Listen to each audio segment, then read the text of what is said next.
The Miami skyline glowed like a canvas of gold, its skyscrapers catching the late afternoon sun. Inside a luxurious penthouse, 55-year-old Folik Adebayo sat in a plush velvet armchair, her hands trembling as she gripped a crumpled medical report. The words "stage for breast cancer" glared up at her, cold and unyielding. 6 months, that's all the doctors gave her. Folik, a Nigerian-American millionaire, had built an empire through decades of savvy tech investments and prime real estate deals. But now, staring at her fate, her millions felt like dust. Before we continue, hit that subscribe button, ring the bell, and share this video with someone who loves a good story. Back to our story. Money couldn't buy time, but it could secure one thing: her son's future. Across the room, 25-year-old Tunde sprawled on a leather couch, scrolling through his phone, his easy grin lighting up his face. Oblivious to his mother's turmoil, he was the picture of carefree youth, kind-hearted, charming, but dangerously naive. Tunde was a magnet for trouble, especially when it came to women. One ex-girlfriend demanded a luxury car after just a month. Another borrowed thousands and vanished. Folik's heart ached at the thought of Tunde alone after she was gone, his inheritance squandered by those who loved his wealth, not him. Tunde, Folik said, her voice steady despite the storm in her chest. "I won't be here much longer. I need to know you'll be okay." Tunde looked up, his brow creasing. "Mom, you're strong. You'll beat this." "And I'm fine, stop worrying." But Folik saw through his bravado. She knew the predators waiting to pounce when her protection was gone. Then, an idea, bold, audacious. "I'm going to find you a wife," she declared, her eyes glinting with purpose. Tunde laughed, thinking it a joke. "Mom, I'm not a kid. I can handle my love life." But Folik was deadly serious. "Not just any wife," she said, her voice soft but firm. "Someone who loves you for you, not your money." Her plan was nothing short of extraordinary. They would travel to Lagos, Nigeria, their ancestral homeland, pose as poor locals. "If a woman loves you in rags, she'll love you in riches," Folik said, her words carrying the wisdom of a woman racing against time. Tunde protested, trading their penthouse for a charade, leaving Miami's luxury for Lagos's chaos. It sounded absurd, but Folik's will was ironclad, forged by love and desperation. Within a week, they packed light, swapping designer suits for threadbare clothes. Folik traded her silk dresses for faded wrappers, and Tunde donned patched trousers and worn shirts. They boarded a flight to Lagos, leaving behind their opulent life for a cramped, rented room in a bustling neighborhood where the air buzzed with honking cars, street hawkers, and the pulse of afrobeats. Lagos was a sensory explosion, vibrant, chaotic, and alive. Folik, now Mama Fola, and Tunde, now Tunji, softened their American accents, slipping into the pidgin and Yoruba of their youth to blend in. Folik tapped her old friends, presenting Tunde as a jobless but honest man seeking a wife. She believed Lagos, with its raw energy and diverse souls, would reveal a woman of true character, but the first attempts were crushing. Folik arranged meetings through market women, church aunts, and community leaders. Young women in flashy ankara or tight jeans met Tunde with high hopes, only to scoff at his tattered clothes and broke status. One, a hairdresser named Bimp, laughed in his face. "I know date broke man, oh, you think I'm here to suffer." Another, a university student, mocked Folik's faded wrapper, whispering village woman behind her back. Each rejection stung Tunde, who felt humiliated playing the pauper, and Folik, whose strength ebbed with every secret chemotherapy session she hid from her son. Weeks bled into a month, and hope frayed. Tunde, exhausted by the pretense and their flickering bulb in the cramped room, pleaded, "Mom, this isn't working. Let's go back to America. I don't need a wife to be happy." Folik, her body aching, her spirit tested, began to doubt. Had she dragged her son across the world for a foolish dream? One humid afternoon, as they walked through a crowded Lagos street, the noise of motorbikes and hawkers drowning their words. For Lake's steps faltered, her heart sank. Was love truly testable this way? But as they turned a corner, fate was waiting just one collision away from changing everything. Did Lake's daring plan just hit a dead end, or is destiny about to step in?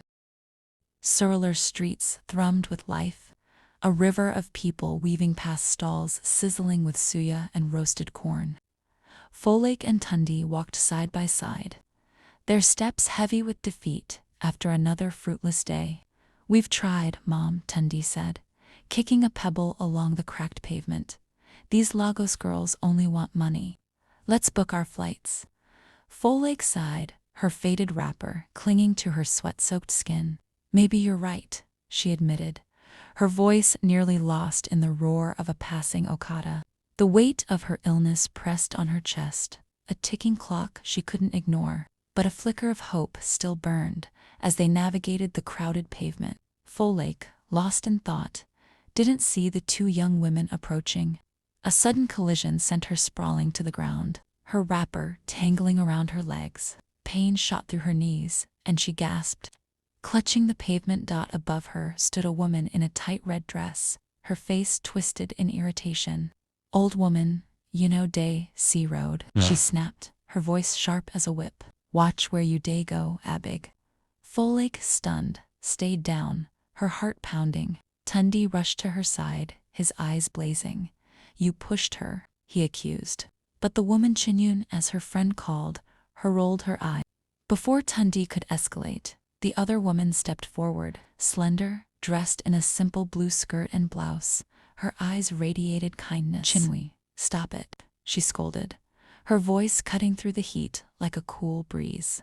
"This is wrong." Ignoring Chinwe's protests, she knelt beside Lake, helping Tundi lift her to the roadside, brushing dust from her wrapper. Chin, muttering about wasting time, stormed off, her heels clicking against the pavement. "I'm Nika," the woman said, her hands steadying Lake. "My friend shouldn't have done that. Are you okay, Mama?" Lake studied her modest attire, sincere eyes, and the courage to stand up to her friend. In the chaos of Lagos, Nika stood out like a beacon. A spark of hope flared in Lake's heart. "It's okay, my daughter," she said, managing a smile. "You're a well-mannered girl." Tundi, still shaken, thanked Nika, his usual charm muted. Lake's mind raced. Could this be the one? Seizing the moment, Lake spoke boldly, her voice rising over the street noise. "Nika, I want you to marry my son." Tundi froze, his face flushing. "Mama?" he hissed, mortified. Nika's eyes widened, and she laughed nervously. "Mama, I don't even know him," she said, glancing at Tundi, who looked away, rubbing his neck. Lake, testing her, pressed on. "We don't have much. Tunji here is jobless, and we live simply. Can you accept that?" Nika's expression didn't waver. "Money doesn't matter to me," she said, her voice steady. "A man's character and heart do. If he's a good man, I'm open to knowing him." Tundi, skeptical but intrigued, agreed to meet Nika again. Over the next few weeks, they went on simple date strolls along the Lagos Lagoon, meals at local bukas, conversations under mango trees. Nika, a schoolteacher with a quick laugh and a passion for her students, paid for meals when Tundi forgot his wallet, never complaining. She shared stories of her childhood in a modest Lagos suburb, her dream of opening a community library, and her belief in kindness over wealth. Tundi, unused to such sincerity, felt his guarded heart soften. Her warmth, her resilience, and the way she teased him about his old man sandals chipped away at his defenses. Lake watched, her heart swelling, but a new challenge loomed. Nika's parents, protective and traditional, were unimpressed when they met Tundi. His tattered clothes and jobless status appalled them. "This pauper wants our daughter." Her father, a retired civil servant, scoffed. Her mother, a fabric trader, whispered to neighbors that Nika could do better. They plotted to end the relationship, unwilling to let their daughter suffer. Lake, sensing the storm, urged Tundi to stay strong. Nika is different, she said, her voice weak but certain. She's worth fighting for. As Tundi and Nika's bond deepened, a test was brewing, one that would push their love to its limits. The twilight streets of Surulere glowed with the soft hum of Lagos at dusk. But a storm was brewing for Tundi and Nneka. Her parents, determined to protect their daughter from a worthless suitor, had devised a cruel plan. As Tundi walked Nika home, two police officers emerged from the shadows, their faces stern. "You're under arrest," one barked, accusing Tundi of stealing from a nearby shop, a lie orchestrated by Nika's father. Tundi, stunned, protested as they cuffed him, his tattered shirt tearing further. Nika, tears streaming down her face, pleaded with the officers, but they ignored her, dragging Tundi to a cramped police station. "He's innocent," she cried, turning to her parents, who stood nearby, unyielding. "He's no good for you," her mother said coldly. "You deserve better." Nika's heart broke, but her love for Tundi, built on shared laughter, late-night talks, and his quiet kindness, held firm. She spent the night gathering her modest savings from her teaching job and bailed Tundi out before dawn. When he emerged, disheveled but relieved, he pulled her into a tight embrace. "You didn't have to do that," he whispered. Nika, wiping her tears, said, "I know who you are, Tunji. I trust you." But her parents' disapproval loomed like a dark cloud, and Tundi knew the charade couldn't last. Nika deserved the truth, even if it risked everything. At a quiet cafe near the Lagos Lagoon, Tundi took a deep breath. "Nika, I haven't been honest," he began. "I'm not poor. My family is wealthy, millions in America.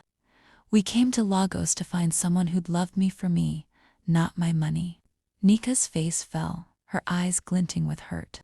"You lied to me?" she said, her voice trembling. "I didn't care about your money, but you broke my trust." She stood, her chair scraping the floor, and walked out, ignoring Tundi's pleas. For days, she avoided his calls, her heart torn between love and betrayal. Tundi, devastated, feared he'd lost her forever. Folake, her health crumbling, refused to let their story end. Despite her weakness, she visited Nika at her school, where children's laughter filled the air. In Nika's small office, Folake spoke softly. "I'm dying, Nika," she said, her hands frail but her eyes fierce. "I needed to protect my son. You proved you love him for his heart, not his wealth. Please forgive us." Nneka, her anger softening, wiped a tear. "I understand, Mama," she said, "but he should have trusted me." Folake nodded, her voice breaking. "He loves you. Give him a chance to make it right." Tundi, desperate, met Nika at their favorite lagoon spot. "I was wrong," he said, his voice raw. "I should have told you from the start. I love you, Nika, and I'll spend my life proving it." Nika, seeing his sincerity, softened. "I love you too," she whispered, her heart yielding. Their reconciliation sparked new plans: a wedding, a future together. Nika's parents, swayed by her resolve and being ashamed after realizing that they were wrong about Tundi, reluctantly agreed to the match. The engagement buzzed through Lagos, with Folake planning a grand celebration despite her fading strength. But shadows lingered. Chinnai's former friend heard of the engagement and burned with guilt for her past rudeness to Folake. She stayed away, too ashamed to face them. As preparations intensified, Folake's health worsened, her chemotherapy leaving her frail. Yet she smiled, seeing Tundi and Nika's love grow. The wedding became a symbol of hope, a testament to her mission.